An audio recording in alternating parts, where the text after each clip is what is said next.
এটি হচ্ছে লালবাগের কেল্লা। আমরা পরিশেষে লালবাগের কেল্লা, আজকে আমার স্ত্রীর ইচ্ছা ছিল লালবাগের কেল্লা ঢুকবে, তো সেই লালবাগের কেল্লায় পরিশেষে ঢুকলাম এবং তার মনো ইচ্ছা পূর্ণ করতে পারলাম দেখে আমি নিজেকে ভালো লাগতেছে। এটা মোগল সাম্রাজ্যের 400 বছরের পুরনো ইতিহাস আমাদের সামনে দাঁড়িয়ে আছে। এখন কবরস্থানের পবিত্রতা বজায় রাখবেন, হাতের ঢোকার বাম সাইডেই। আসলে দৃশ্যগুলা না দেখলে মানে বোঝা যায় না যে আসলে কতটুকু সুন্দর বা কত মনোরম পরিবেশ। এটা তৈরি হয়েছিল আজ থেকে 400 বছর আগে। তো সেই হিসাবে 1600 দিকের ইতিহাস মুঘল সাম্রাজ্যের আমলের।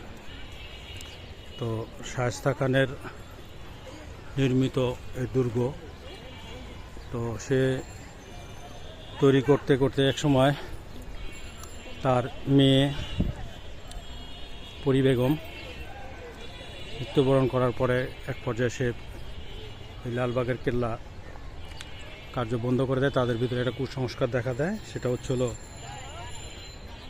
এই দুর্গটি নিয়ে, যে দুর্গটি হচ্ছিল যে এটা কোনো অপয়া শক্তি কাজ করে, যার কারণে তারা বন্ধ করে। পরবর্তীতে আবার কাজ শুরু করে এবং আওরঙ্গজেব উনিও এই দুর্গটি নিয়ে কাজ করে আর কি। তো পরিশেষে এই ইতিহাসটি আমাদের সামনে ওনারা রেখে যান এবং এটার একটি দুর্গ আছে। দুর্গ বলতে এটার নিচ দিয়ে একটি বেরিয়ে যাওয়ার একটি চ্যানেল আছে, যার ভিতরে এখন প্রবেশ নিষেধ। আর আমরা পরী বিবির মাজারটা দেখব। এখানে আওরঙ্গজেব উনি বসবাস করতেন এবং শায়েস্তা খান ছিল, পরবর্তী আওরঙ্গজেব ছিলেন। তো পরবর্তীতে এখানে বসবাস করতেন এবং দরবার শরীফ ছিল, ওইটি হচ্ছিল একটি গেট, লালবাগের গেট, দুর্গের গেট। এই আরেকটি গেট, আর এটা হচ্ছিল মোগলদের সেই করে যাওয়া মসজিদ। এখানে মোট গম্বুজের সংখ্যা দেখা যাচ্ছিল বড় একটি এবং 4 সাইডে 4টে মসজিদ, আর ওই পাশে হচ্ছিল 3 গম্বুজের মসজিদ, যেটা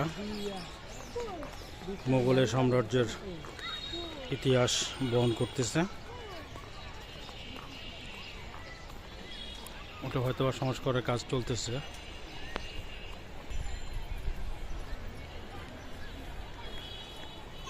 এখানে আওরঙ্গজেব এবং শায়েস্তা খান ওনারা বসবাস করতেন এবং নিচে দরবার শরীফ ছিল, আর এটা হচ্ছিল তাদের সেনাবাহিনী এবং দুর্গ করেছিলেন, ওখান থেকেই প্রতিরোধ ব্যবস্থা করতেন বুড়িগঙ্গা নদীর পাশ দিয়ে।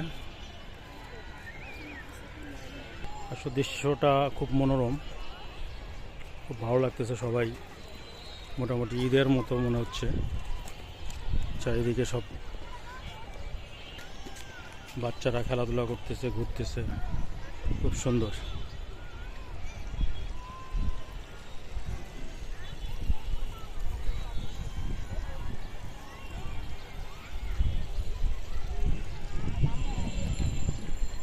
আজকে কি পানির ফোয়ারা দেওয়া হবে? না, পানির ফোয়ারা দেওয়া হবে।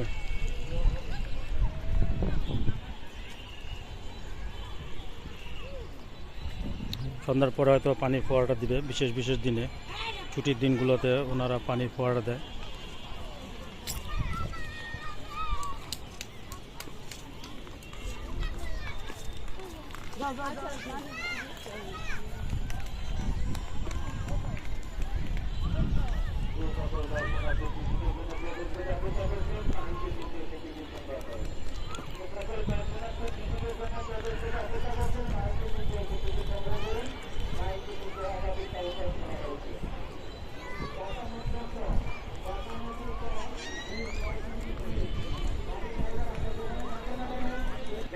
শায়েস্তা খানের মেয়ে, ওনার নাম পরী বেগম, ওনারই মাজার শরীফ মানে কবরস্থান কবর, আর এটা হচ্ছিল ওনাদের বসতি স্থান ছিল।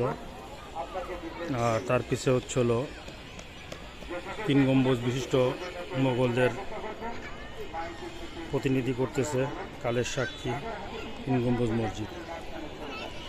তো পরিবেশটা খুব মনোরম, খুব ভালো লাগতেছে, চারিদিক খুবই সুন্দর।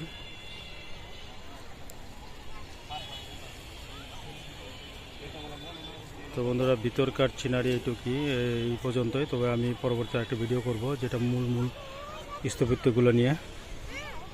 ভালো থাকবেন। আজকে ভিডিওটি এই পর্যন্ত। আসসালামু আলাইকুম।